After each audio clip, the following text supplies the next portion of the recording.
Wanasema maisha ni hadithi za kushuhudia ama za kuhadithiwa.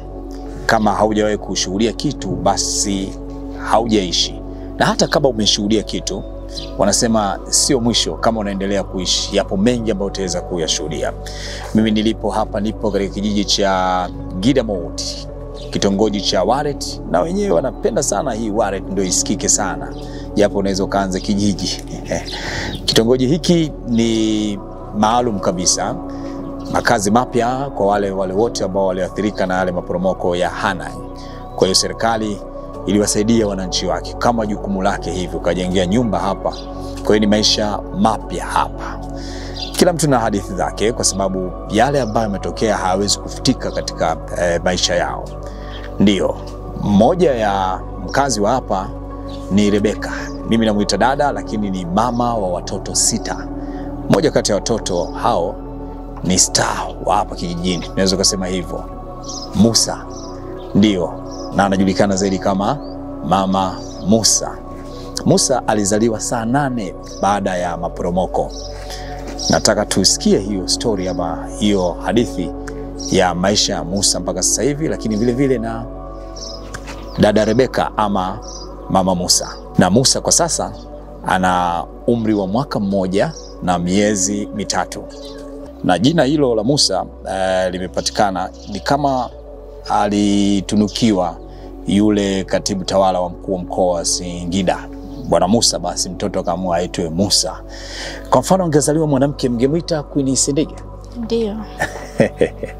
Sawa, tuanzie hapo.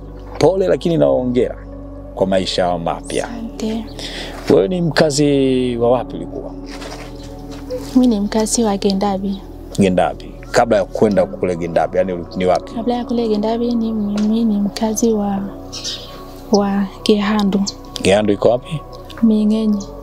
Mbulu? Hapana, hapa Hanang. Lakini mbona una asili ya Mbulu? Ndio. Aha, okay. So kutoka kote huko maisha ndio yamekuleta hapa sasa? Ndio. Unaonaje maisha hapa? Maisha ni mazuri. Ndio. Mambo mengine yanaendelea? Mambo mengine yanaendelea. Sawa.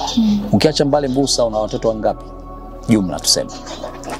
Jumla mimi na watoto 6. Watoto 6. Musa ndo wa mwisho kwa sasa? Ndio. Au ndio wa mwisho? Musa kwa sasa. Siwezi nikasema ni mtoto wa mwisho, maana anayepanga ni Mungu. Sawa na maisha bado yanaendelea. Mtupe hadithi. Tumeambiwa kwamba ulijifungua siku ya mafuriko, saa 8 baada ya mafuriko. Lakini kabla hapo ulikuwepo nyumbani na maana, si ndio? Ndio. Ilikuwaje?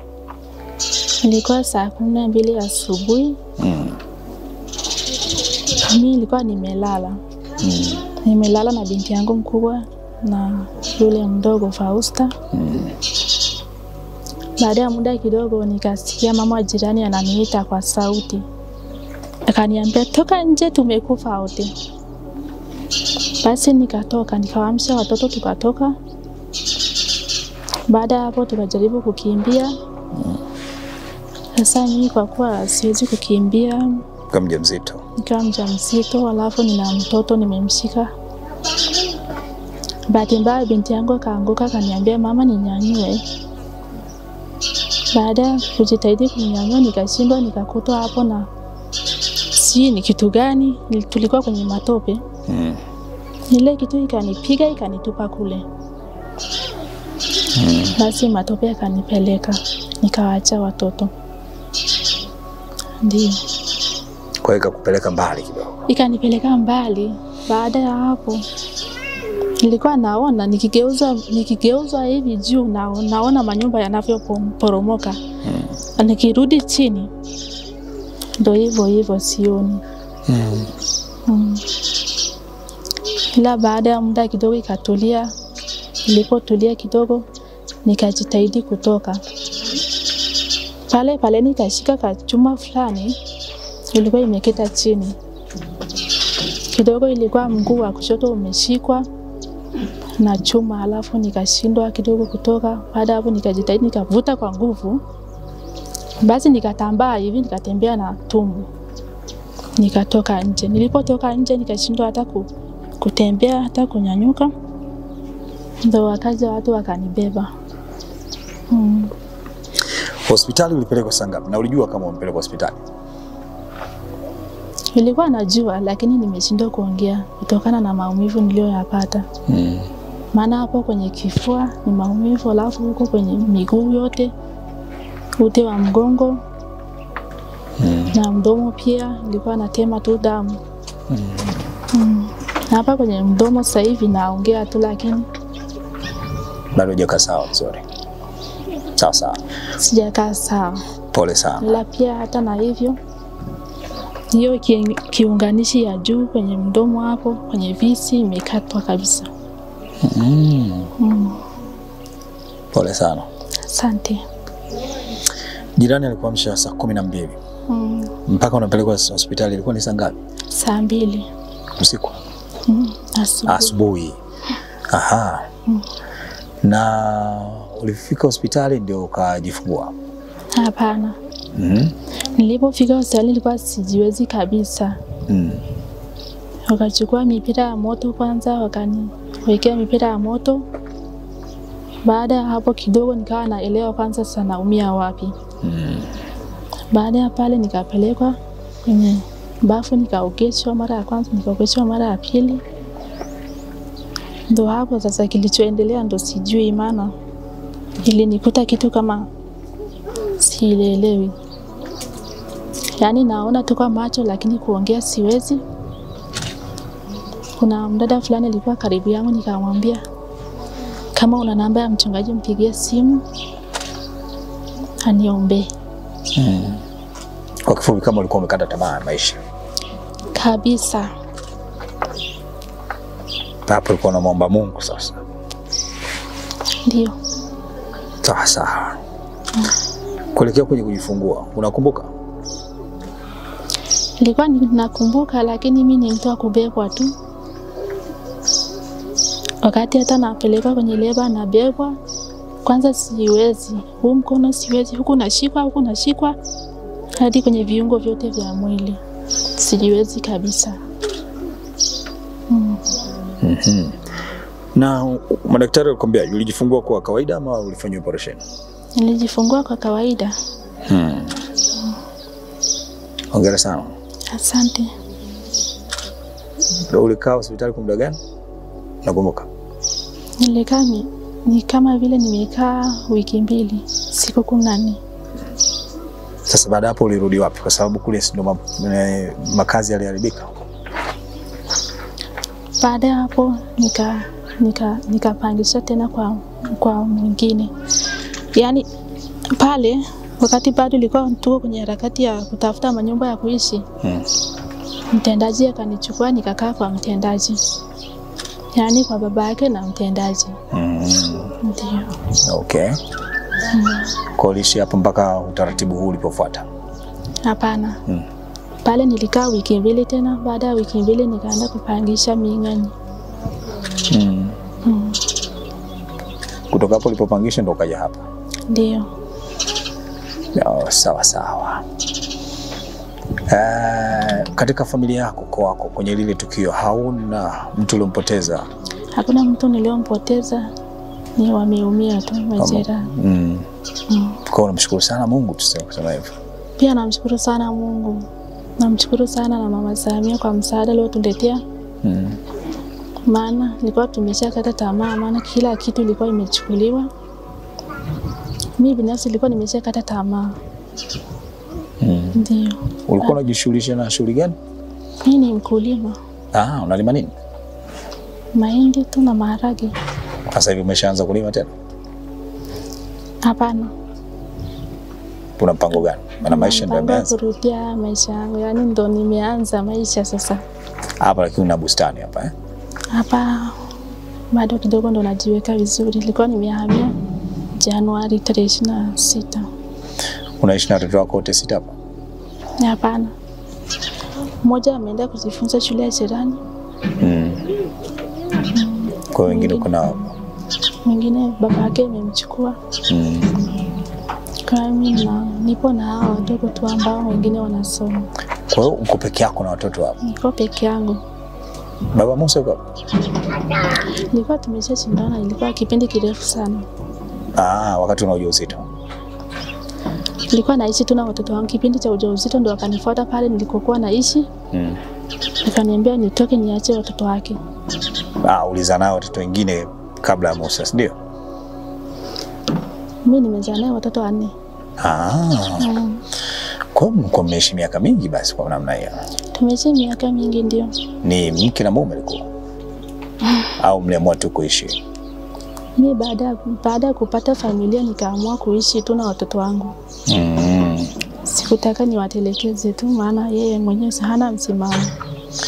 Anajua anakuja anatoka. Basi siku akija sio kwamba hata analeta kitu fulani kama baba. Hapana.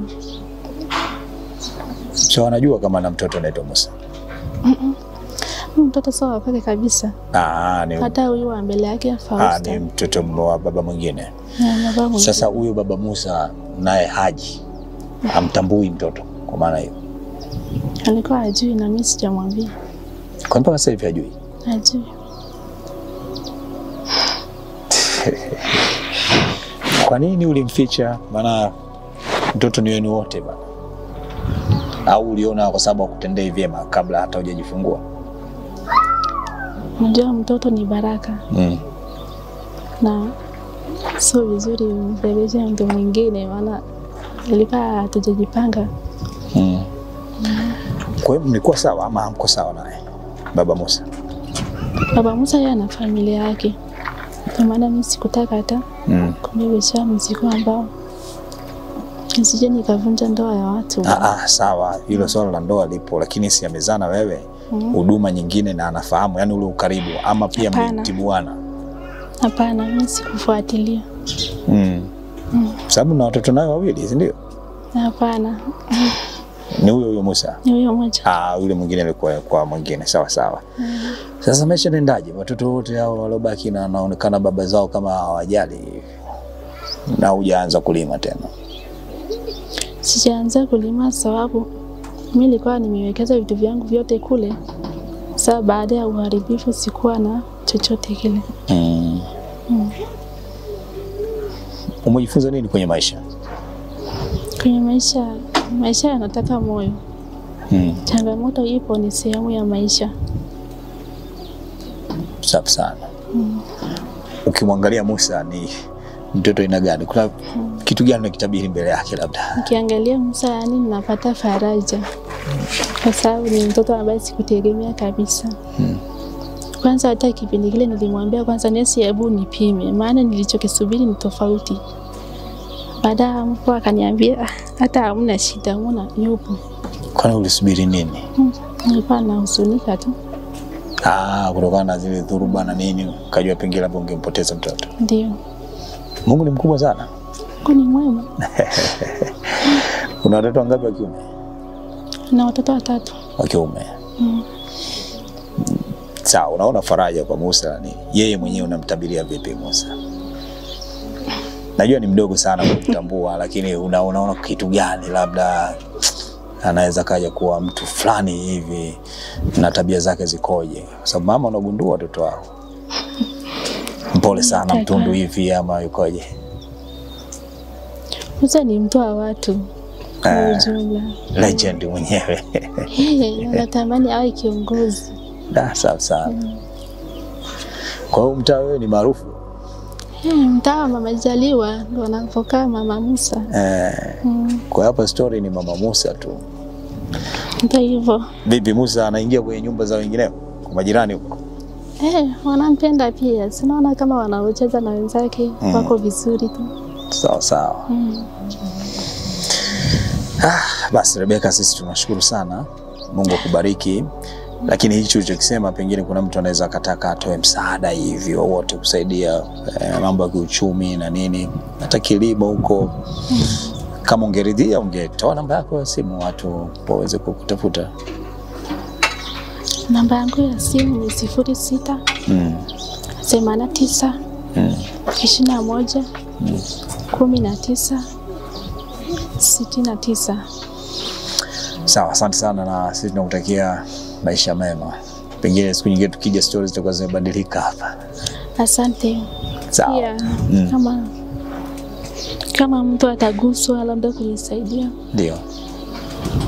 Naomba sana msaada wenu. Wanisaidie maana maisha ni magumu. Sawa sawa. Sasa hivi mtoto anataka kula, anataka maziwa, anataka huduma mbalimbali. Lakini kwa kuwa mimi ni mama ndo nimeanza maisha ni magumu sana sasa hivi. Kwa upande wangu mimi. Sawa, shukrani sana. Tumesikia.